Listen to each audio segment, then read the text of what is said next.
30 frames per second, 60 frames per second, 120 frames per second. Which one of those frame rates is the one you should use when filming sports? Let's go!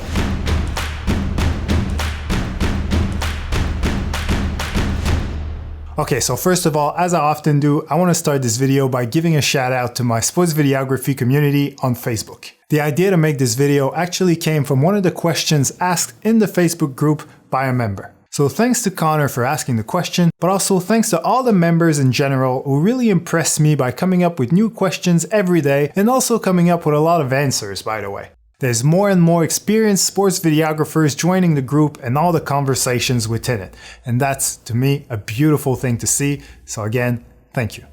Okay, so in order to keep this video short and to the point, I'm going to focus on the three main frame rates used in North America, which are 30, 60, and 120 frames per second.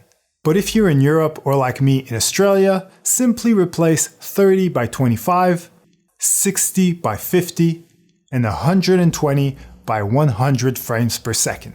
Now, if what I just said was very confusing to you, stop watching right now and instead start watching a previous video I made that explains everything there is to know about frame rates. The link will be in the description below. Once you've watched it, then come back. So now that we're all up to speed, it's time to finally answer the question, what's the best frame rate for filming sports?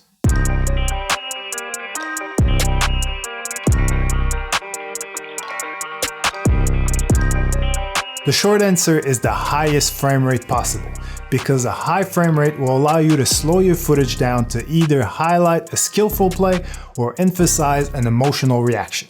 So if your camera can shoot at 120 frames per second, then in theory, that's your best option.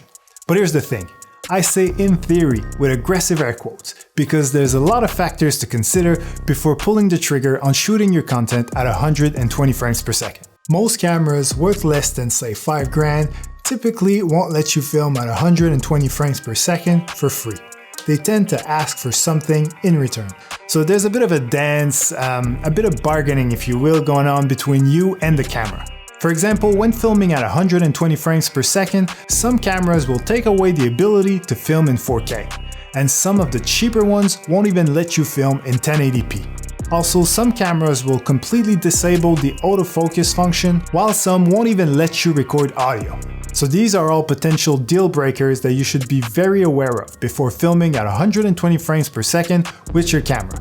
And there's a couple more things that you need to consider when filming at a high frame rate. The first one is that a higher frame rate equals bigger files.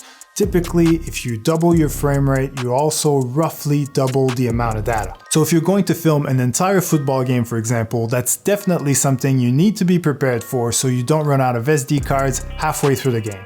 Another thing to consider is that when shooting sports, your shutter speed should always be set at double your frame rate. So the higher your frame rate is, the darker your image will get. That's probably not going to be an issue if you're filming outside, but it will be quite a challenge if you're filming inside, especially in an old gym where the lighting is not that great to begin with. But if none of the restrictions I've mentioned so far are stopping you from getting those silky smooth slow-mo shots at 120 frames per second that we all love to watch, then yes, that's definitely the frame rate that I recommend. But that being said, the 120 frames per second option is not available on my Canon C100 Mark II, so I film all my action footage at 60 or 50 frames per second, and it looks just fine.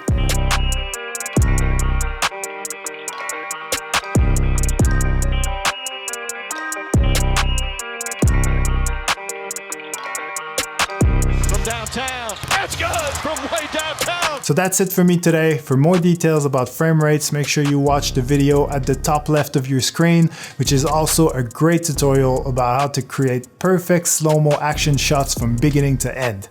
Otherwise, thanks again for watching, and I sincerely hope I earned the privilege of your time. Peace.